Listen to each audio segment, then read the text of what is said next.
Pair of linear equation in two variable में ये next lecture, जिसमें एनसीईआरटी से कुछ और क्वेश्चन सॉल्व करेंगे। क्वेश्चन में ही कुछ और बातें आप सीखेंगे। चलिए हम क्वेश्चन करते हैं। फर्स्ट क्वेश्चन आप देखेंगे, एक क्वेश्चन लिया गया है, इस क्वेश्चन का डिस्कस करते हैं। रोही ट्रेवल्स 3 किमी टू हर होम। रोही अपने घर के लिए 300 kilometre to her home partly, वो घर को 300 किलोमीटर जाती है, बट वो दो रास्ते में उसने ट्रेन और बस को लिया। कुछ दूरी उसने ट्रेन से तय की, ट्रेवल किया, और कुछ दूरी उसने बस से ट्रेवल किया, ये ऐसा बोल रहा है। और पहले कंडीशन में 4 आवर उसको लगते हैं। इसके बाद फिर सेकंड कंडीशन में कुछ उसने अलग डिस्टेंस ट्रेन से, फिर कुछ रिमेनिंग डिस्टेंस उसने बस से किया, तो उसमें कुछ अलग टाइम लगता है। इससे हमें दो लीनियर इक्वेशन मिलेगा सेम वेरिएबल का। तो चलो, इसमें इसने पूछा है कि find the speed of train and bus. तो हम सबसे पहले लेट करेंगे, let speed of train and bus are x kilometre per hour and y kilometre per hour respectively.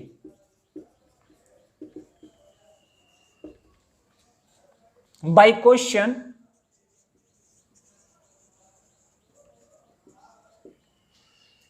ध्यान दीजिएगा, आप पढ़े हो यहां पर speed equal to distance upon time होता है, ठीक है।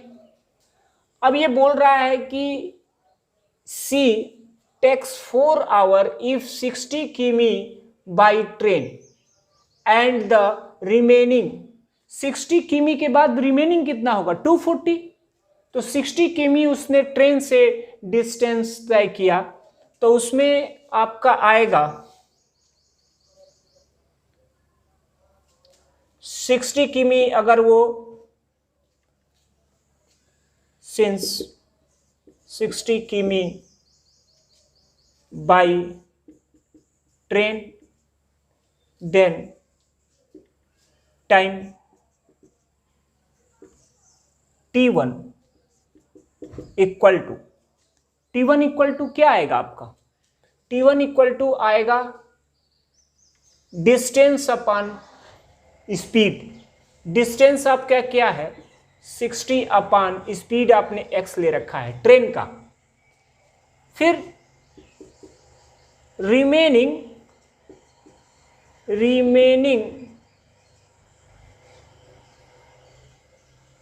240 किमी by bus, then time T2 equal to 240 upon y। First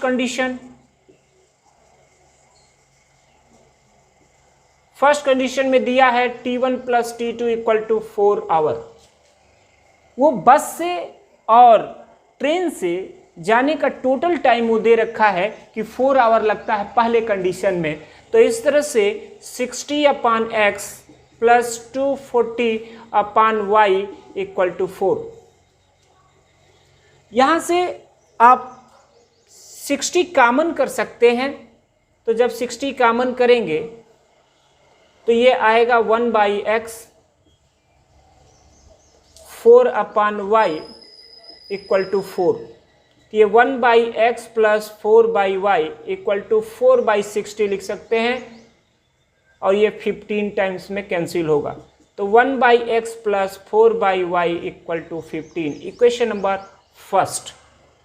यहाँ से आपका इक्वेशन फर्स्ट बन गया 2 वेरिएबल x और y में। अब हम सेकेंड कंडीशन से आपका दूसरा इक्वेशन फाइंड करेंगे, ऊपर से इरेज करते हैं।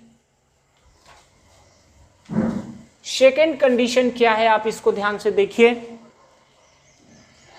सी takes 10 metre longer, find the speed of the train and the bus respectively. जब वो ट्रेन से 100 किमी डिस्टेंस ट्रेवल करता है, सेकेंड कंडीशन, तो टाइम अगर हमारा हो जाए टी डैश इक्वल टू, तो आप पढ़े हो x, यहां पे होगा T dash, t1 dash equal to हो जाएगा आपका डिस्टेंस है आपका 100/x, and t2 dash remaining बस से जा रहा है। तो जब रिमेनिंग बस से जाएगा तो वो 100 तो ट्रेन से चल लिया, तो कुछ टाइम लगा होगा, वो टाइम अभी पता नहीं है, उसको हमने t1 डैश कर लिया, तो 100/x होगा, क्योंकि आप जानते हो डिस्टेंस अपॉन स्पीड होगा।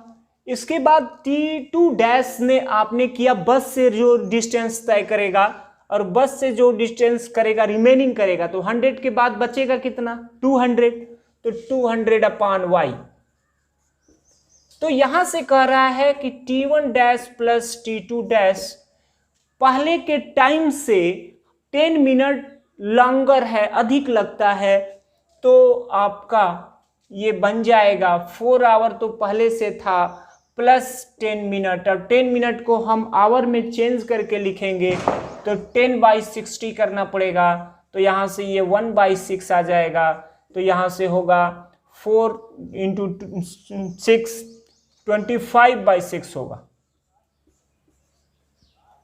25/6। और यहाँ से t1 डैश और t2 डैश आप फाइंड कर चुके हो, जिसको आप पुट कर दोगे तो ये आएगा 100/x plus 200/y equal to 25/6। तो ये अगर हम यहाँ से 100 को कॉमन कर लें तो ये 1/x प्लस ये 2/y इक्वल टू 25/6। तो ये आपका हो जाएगा, 100 से डिवाइड कर दोगे तो 1/x plus 2/y equal to, ये 100 से डिवाइड करोगे तो 4 टाइम्स में कैंसिल होगा, तो 1/24 आएगा, क्योंकि ये 4 आएगा और ये 4 से 6 में मल्टीप्लाई करोगे तो 1/24। ये दोनों इक्वेशन को सॉल्व करेंगे, हमारा आंसर आ जाएगा। अब हम देखते हैं, हमारा 2 इक्वेशन है, फर्स्ट एंड सेकेंड। आप देख सकते हैं ये सेकेंड है और ये इजी है, बस इसको 1/x ये भी है, 1/x ये भी है, हम यहां से कर सकते हैं इक्वेशन फर्स्ट या सेकेंड माइनस इक्वेशन फर्स्ट। हमने इक्वेशन फर्स्ट सेकेंड में से इक्वेशन फर्स्ट को माइनस कर दिया, तो 1/x कैंसिल हो जाएगा, 4/y minus 2/y equal to 15 minus 1/24, ऐसा कर लेंगे। तो यहां से आपका आएगा 2/y इक्वल टू, यहां पर आप कर लेंगे 15 इंटू 24 माइनस 1/24, तो 60 और प्लस 30 ये आपका आएगा 360, तो माइनस हो जाएगा 351/24 इंटू 2, ये आपका 24 रहेगा। बट आप यहाँ से अगर y को करेंगे तो क्रॉस मल्टीप्लिकेशन हो जाएगा,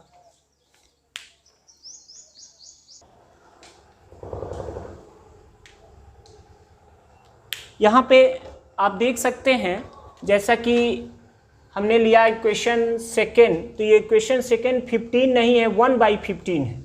यहाँ पर आप देख सकते हैं लिखा हुआ है बट 15 लिखा गया था, ये मिस्टेक था। तो यहाँ से आप अगर माइनस करना है तो ये 1/15 माइनस 1/15 माइनस 1/24 होगा। तो ये 2/y आएगा और ये आपको 120 आप एलसीएम ले सकते हैं, तो ये 8 होगा और यह माइनस आप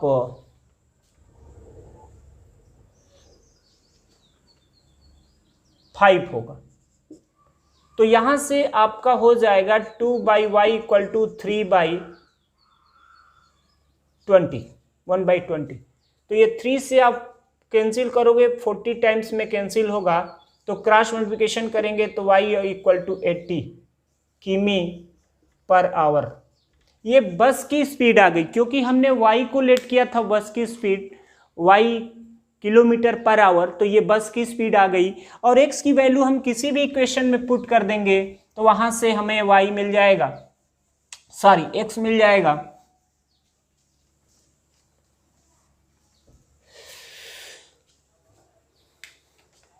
y equal to 80 put in equation, हमने फर्स्ट में से इक्वेशन सेकेंड को माइनस किया था, ये सेकेंड था, ठीक है। तो यहां पुट कर देंगे इक्वेशन फर्स्ट में y equal to 80 put in equation first, तो ये हो जाएगा 1/x प्लस 4/80 और ये 1/15। तो 1/x यहाँ से 4 से 20 टाइम्स में कैंसिल होगा, तो ये हो जाएगा 1/15 माइनस 1/20। तो यहाँ से आप इसका एलसीएम लेंगे 60 आएगा, 4 माइनस 3, ये 1/60 होगा। तो 1/x इक्वल टू 1/60, तो यहाँ से आपका x इक्वल टू आएगा 60, तो यह हो जाएगा 60 किमी पर आवर, यानी 60 किलोमीटर पर आवर। तो इस तरह से ट्रेन की स्पीड आपकी आ गई 60 किमी per hour, kilometre per our, और बस की स्पीड आ गई 80 किलोमीटर पर आवर।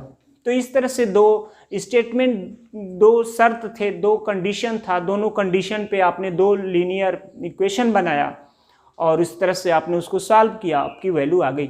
एक मिस्टेक ये था कि 1/15 था, जहाँ पे हम लोगों ने 15 लिखा था, तो ऐसा था। फिर से नेक्स्ट क्वेश्चन करते हैं।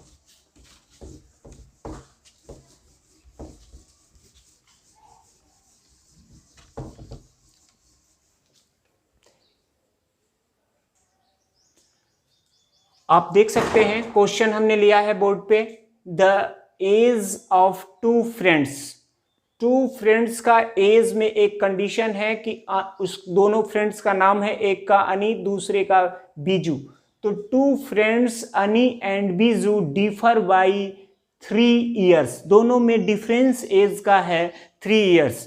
तो अभी ये नहीं कहा जा सकता कि डिफरेंस में कौन इसमें से कौन बड़ा है।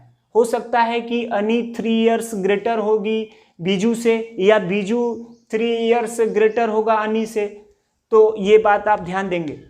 दूसरा यहाँ पे उसने बोला है कि Annie's father Dharam is twice as old अनी, अनी के फादर धर्म का एज जो है अनी से डबल है। अगर अनी का एज जो भी होगा, अगर x है तो धर्म का एज 2x होगा, clear. And Biju is twice as old his sister Kathy, Kathy उसकी बीजू की सिस्टर है, जिससे वह बीजू का एज जो है ट्वाइस है, तो ट्वाइस डबल एज की है। तो फिर से ये तीसरा बंदा अनी, बीजू एंड उसका फादर 3 और फिर कैथी 4, इसमें 4 वेरिएबल हो रहे हैं। The age of Cathy and Dharam differ by 30, और धर्म और कैथी के एज में डिफरेंस जो है आपका 30 है। तो find the age of Annie and Biju, let करेंगे आप, लेट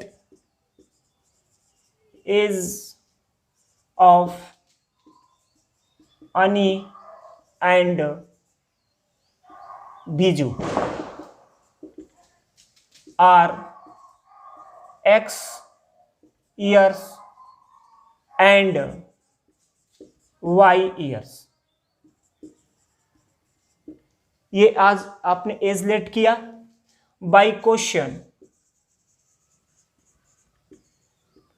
ये आपका होगा दोनों के एज का difference x minus y equal to 3। But हमने बोला था कि y माइनस एक्स भी हो सकता है, आगे चल करके आप इसको y माइनस एक्स करके भी फाइंड करेंगे। तो अब ये कह रहा है कि Annie's father Dharam is equal to 2 into twice है 2 इंटू अनी इज, इसको लिखा जा सकता है 2x ईयर्स। फिर इसके बाद कर रहा है कि and Biju is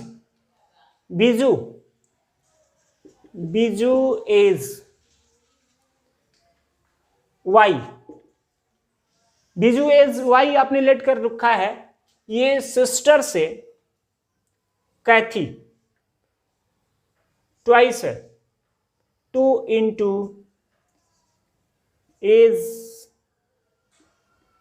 as of Kathy, age of Kathy. फिर आपका ये, इसको अगर आप सपोज करो कि एज लिए होते, आपने ले लिया 2 कैथी का एज को आपने ले लिया जेड, तो 2z हो जाता, ठीक है। से अगर आपने यहां धर्म के एज को लिया होता W, तो ये धर्म का एज आपका W हो जाता, ठीक। अब यहां से कह रहा है कि the age of Cathy and Dharam differ by, ये आपका हो जाएगा Dharam minus Dharam age minus Cathy age equal to 30। तो धर्म एज क्या था? W था, और कैथी एज क्या लिए हो आप? कैथी एज आपने Z लिया है, तो यह क्या है, किसके 30 के इक्वल है। तो x और y फाइंड करना है, तो जब x और y में लीनियर इक्वेशन आपका एक ये रहा, तो x y में एक और लीनियर इक्वेशन चाहिए, तब दोनों को सॉल्व करेंगे तो x और y की वैल्यू फाइंड होगी। तो यहां से आप देख सकते हैं कि ये W और Z में है, तो W और Z का रिलेशन अगर कहीं x में है तो x में ला करके या y में ला करके यहां रखेंगे तो दूसरा इक्वेशन भी हमें मिलेगा। तो आप आसानी से देख सकते हैं यहां पे Z और y का रिलेशन है, तो Z यहां से अगर हम निकालेंगे तो y/2 आएगा, ठीक। और W भी है x के फॉर्म में, तो यहां से आप करेंगे तो ये आ जाएगा 2x इक्वल टू 30। तो देख सकते हैं यहां से मिल जाएगा 4x, ये आपका सॉल्व करेंगे इस फ्रैक्शन को, 4x minus y/2 equal to 30, तो 4x minus y equal to 60 equation number आपका आ जाएगा सेकेंड। अब आप देख सकते हैं equation second minus equation first कर दीजिए। ऐसा करने से ये होगा कि यहां से 3x आएगा और y कैंसिल हो जाएगा, 60 में से 3 माइनस करेंगे तो 57 आएगा, और 57/3 19 आएगा। इस तरह से आप देख सकते हैं कि 19 ईयर्स आ गया आपका किसका एज, किसको आपने लेट किया था, अनी का। तो जब ये 19 आया तो डिफर था 3, आप इसमें ऐड कर सकते हैं। देन y इक्वल टू यहां से हो जाएगा x माइनस 3, तो इक्वल टू 19 माइनस 3, तो ये आएगा 16। तो इस तरह से आपने एज उसको फाइंड कर लिया, ठीक है। बट एक बात ध्यान देना कि ये आपने लेट किया है x माइनस वाई, तो हम y माइनस एक्स भी कर सकते थे, या आपने यहाँ x माइनस वाई किया है तो यहाँ पर ध्यान दीजिएगा कि धर्म और कैथी का डिफर एज बोला है 30, तो हो सकता है कैथी बड़ी हो धर्म से, तो यहां पर हम कर सकते थे z minus W, Z minus W करते तो फिर यह इक्वेशन चेंज हो जाता। तो इस तरह से आप दोनों इक्वेशन को फिर से सॉल्व करते तो दूसरा आंसर मिलता। सपोज करिए हम इसको करते हैं, आपको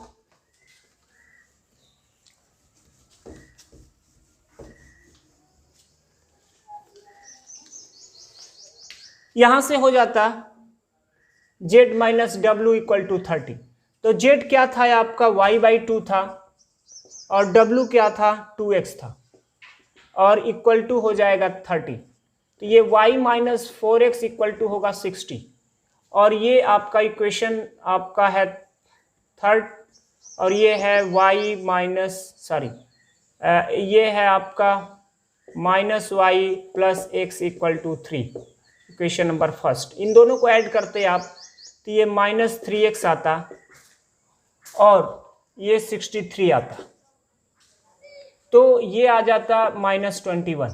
बट निगेटिव आंसर तो होता नहीं है, निगेटिव एज तो होते नहीं है, तो निगेटिव तो लेना नहीं होगा, माइनस को छोड़ देंगे। अगर ये y आप करेंगे तो यहाँ पर आपका आएगा, सपोज करिए यहाँ पर आप रखते हो minus 21 minus y equal to 3, तो ये आपका आ जाएगा y इक्वल टू ये माइनस 24, तो ये माइनस छोड़ देंगे तो 24 ईयर्स आया और एक का आपका 21 ईयर्स आया।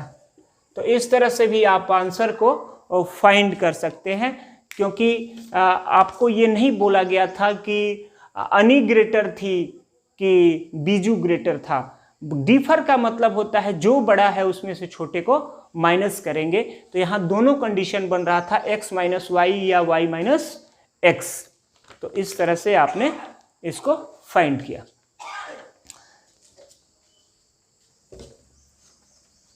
नेक्स्ट क्वेश्चन पे आते हैं।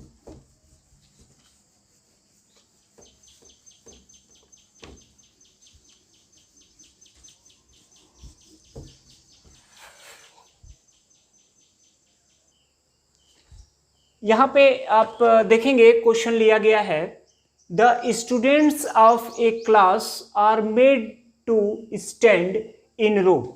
एक क्लास में एक क्लास के स्टूडेंट रो में खड़े हैं। If three students are extra in row there would be one row less. जैसे सपोज करो कि रो, हर रो में जितने भी रो हैं अगर 3 स्टूडेंट को एक्स्ट्रा हम खड़ा कर दें तो किसी और रो क्या होगा कि कोई और रो कम हो जाएगा। जैसे मान लो एक रो में हमने 5 स्टूडेंट को खड़ा किया या 10 स्टूडेंट को खड़ा किया है, और इस तरह से हमारे पास अगर मान लो 5 रो बने हैं तो 50 स्टूडेंट हुए। तो सपोज करो कि हमने क्या किया, अब 3 स्टूडेंट एक रो में एक्स्ट्रा कर दें। तो जब हम एक्स्ट्रा करेंगे तो हमारे अब रो जो स्टूडेंट नहीं बढ़ रहे हैं, स्टूडेंट उतने ही रहेंगे क्लास के, बट अगर आपने रो को के एक रो में नंबर ऑफ स्टूडेंट अधिक कर दिया तो रो अब घट जाएगा, रो नंबर ऑफ रो कम हो जाएगा। तो जब नंबर ऑफ रो कम हो जाएगा तो यही कंडीशन ये बताया है, स्टूडेंट का संख्या तो वही होगा कि अगर हमने लेट कर लिया कि एक रो में x स्टूडेंट हैं और टोटल रो y है, तो x इंटू वाई होगा आपका नंबर ऑफ स्टूडेंट। तो ऐसा ही लेट करते हैं। चलिए, let number of student in one row, यानी each row, in each row is r x and number of row is are y, then number of total student equal to x into y. अगर एक रो में 5 student है, उससे इस तरह से 5 अगर रो होगा तो 5 इंटू 5 25 होगा ना। तो अगर x स्टूडेंट एक रो में है और रो टोटल आपके 5 हैं या y हैं, तो आपका x इंटू वाई स्टूडेंट होंगे। क्लियर? तो यहां से आप देख सकते हैं बाई कंडीशन, इसको फर्स्ट कंडीशन से ले लीजिए आप, 3 स्टूडेंट एक्स्ट्रा इन रो कौन सा था x, इसमें 3 एक्स्ट्रा कर दिया आपने, और वुड बी 1 रो लेस, और एक रो लेस हो जाएगा। तो अब तो आपके स्टूडेंट वही रहेंगे, स्टूडेंट तो बदलेंगे नहीं, नंबर ऑफ स्टूडेंट तो उतना ही रहेगा, रो बदल जाएगा अगर आपके नंबर ऑफ स्टूडेंट एक रो में अधिक हो जाएंगे। तो यहां से इंटू करेंगे तो x into y minus x plus 3y minus 3 equal to x y, और एक्स वाई कैंसिल, तो यहां से आएगा 3y minus x equal to 3, equation number first. Second condition क्या बोल रहा है? सेकेंड कंडीशन बोल रहा है 3 स्टूडेंट्स आर लेस इन रो। अब हर रो में से 3 स्टूडेंट को कम कर देता है, तो अब रो तो बढ़ जाएगा, नंबर ऑफ रो बढ़ जाएंगे। तो वो बढ़ेगा, कितना बढ़ रहा है वो बता रहा है, देयर वुड बी 2 रो मोर, 2 रो अधिक हो जाते हैं तो y प्लस 2 रो हो जाएगा, और दोनों का मल्टीप्लाई ही आपका नंबर ऑफ स्टूडेंट होंगे, और नंबर ऑफ स्टूडेंट तो बदलेगा नहीं क्योंकि वो तो उतने ही स्टूडेंट रहेंगे, तो वह एक्स वाई है। क्योंकि उस क्लास में जितना स्ट्रेंथ है उसी पर ये काम कर रहे हैं, ये नहीं कि अलग से कुछ बच्चों को उसमें डाल दिया गया, नहीं। क्लास में अगर 50 स्टूडेंट है तो उसी को रो में स्टैंडिंग किया जा रहा है, और उसी में से अगर हम किसी रो में नंबर ऑफ स्टूडेंट अधिक कर देते हैं तो नंबर ऑफ रो कम हो जाएगा, और अगर उस रो में से नंबर ऑफ स्टूडेंट कम कर देते हैं तो नंबर ऑफ रो अधिक हो जाएगा। तो यही हो रहा है। तो यहां से आप देखेंगे कि x y plus 2x minus 3y minus 6 equal to x y cancel, तो 2x minus 3y equal to 6, equation number second. तो इस तरह से आपके पास 2 इक्वेशन मिले। आपका एक इक्वेशन रहा ये फर्स्ट में आप 2 से मल्टीप्लाई कर दीजिए, नहीं यहां पर सिंपल है, बस आप एडिंग कर दीजिए, एडिंग इक्वेशन, क्योंकि 2 का y का कोएफिशिएंट दोनों में सेम है।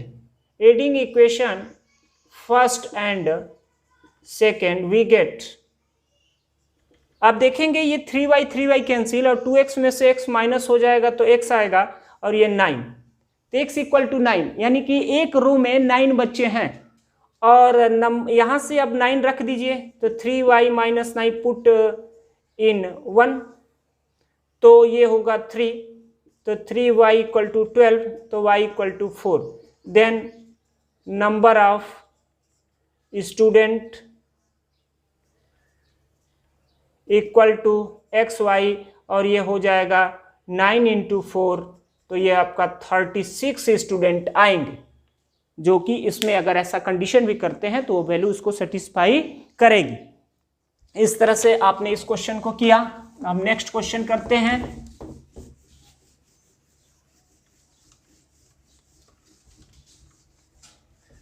तो स्टेटमेंट के अनुसार आपके इक्वेशन सही बनने चाहिए, तो अब आपको दिक्कत नहीं होगा।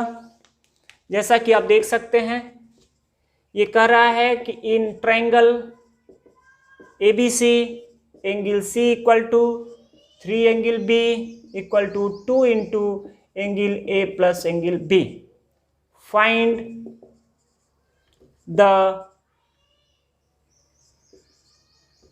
देयर 3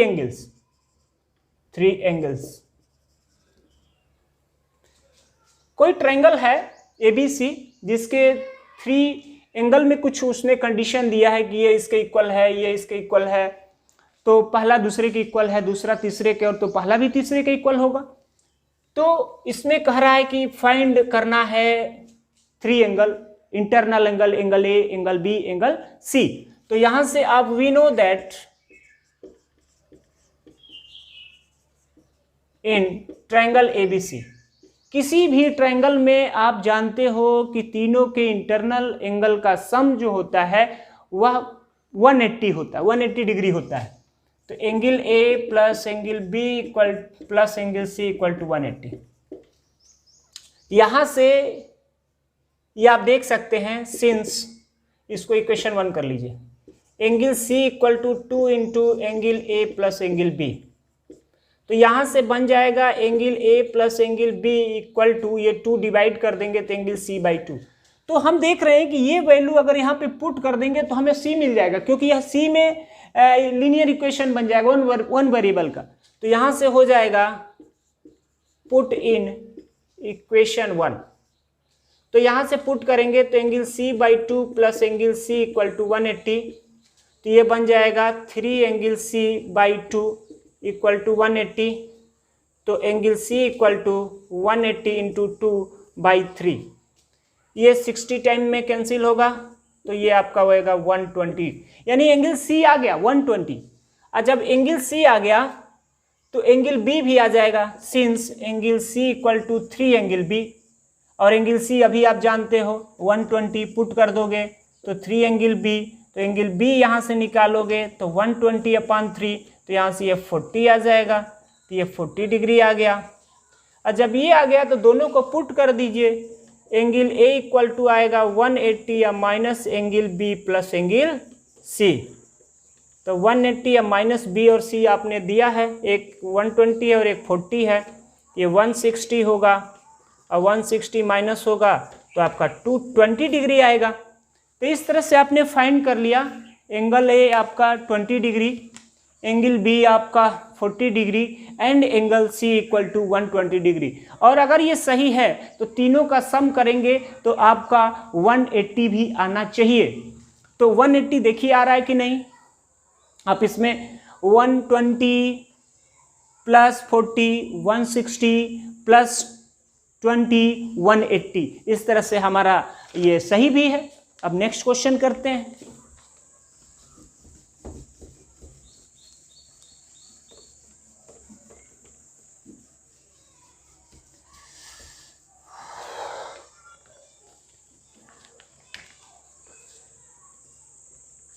जैसे दिया गया है कि ABCD is a cyclic quadrilateral,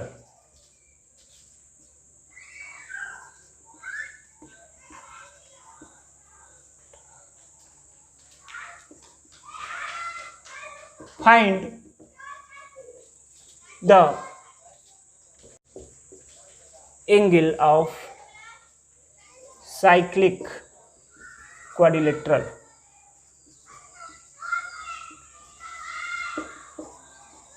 ये दिया गया, ऑलरेडी फिगर भी दिया गया है। साइक्लिक क्वाड्रिलेटरल क्या होता है उसका भी डिस्कस कर दे रहे हैं।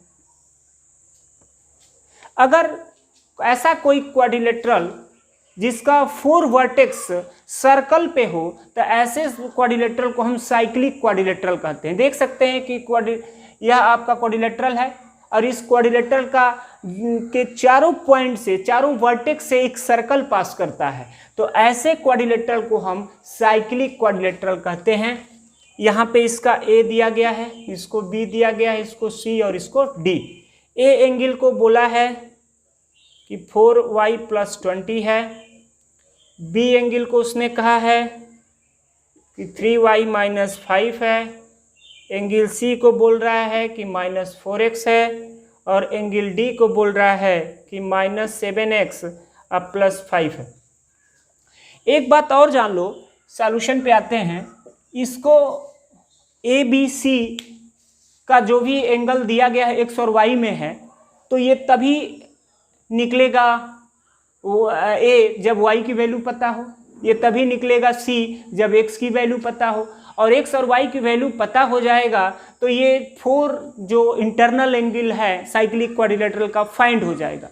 तो एक काम करते हैं, या आप एक प्रॉपर्टी आप जान लीजिए कि जब भी कोई साइक्लिक क्वाड्रिलेटरल है, किसी क्वाड्रिलेटरल का 4 वर्टेक्स अगर सर्कल पे है तो उसके इंटरनल एंगल का अपोजिट एंगल का सम 180 होता है।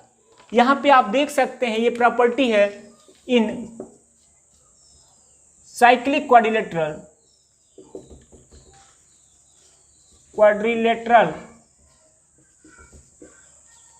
ABCD, ए के सामने का vertex angle internal angle C है, तो यहां से एंगल ए एंगल सी का सम जो होगा 180, इसकी प्रॉपर्टी होती है, उसको प्रूव भी किया जा सकता है, कोई बड़ी बात नहीं। तो ए आपका है, तो ए आप रख लीजिए क्या है 4y + 20 और सी आपका है -4x, ये इक्वल टू 180। तो यहां से बनेगा 4y - 4x और यह हो जाएगा 200 नहीं 160 माइनस होगा। अब ये 4 से डिवाइड कर दीजिएगा तो y - x इक्वल टू आपका 40, इक्वेशन नंबर फर्स्ट। अब जब इसका सम है तो इन दोनों के लिए अपोजिट एंगल ये है, अब इनके सामने का एंगल, तो यहाँ से हो जाएगा angle D + angle B equal to 180। तो यहाँ से -7x + 5 अब +3y - 5 इक्वल टू 180। तो यहाँ से होगा 3y - 7x और ये 5 कैंसिल 180, इक्वेशन 2 बनेगा।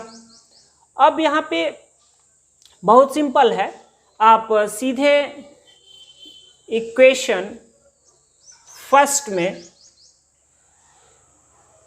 फर्स्ट में आप इनटू कर दीजिए 3 से, तो ये आएगा 3y - 3x equal to 120, equation number third बन जाएगा। और यह पहले से है 3y - 7x equal to 180, equation number second है ये। अब इन दोनों में से आप एक माइनस कर दीजिए, तो ये माइनस कैंसिल होगा और ये +7x है -3x तो 4x आएगा और यहां से आपका हो जाएगा -60, ठीक है। और ये आएगा -15, तो x की वैल्यू आ गई -15।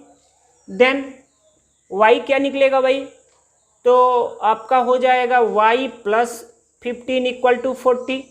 तो यहाँ से y इक्वल टू हो जाएगा 25। तो y और x की वैल्यू आ गई, और जब y और x की वैल्यू आ गई तो आप ऑल इंटरनल एंगल आपका आ जाएगा। जैसे अब एंगल A की बात करें, एंगल A आप निकालिए, तो एंगल A आपका क्या है भाई 4y + 20 है, तो 4 × y 25 है, अब +20 तो ये हो जाएगा 100 + 20 ये 120।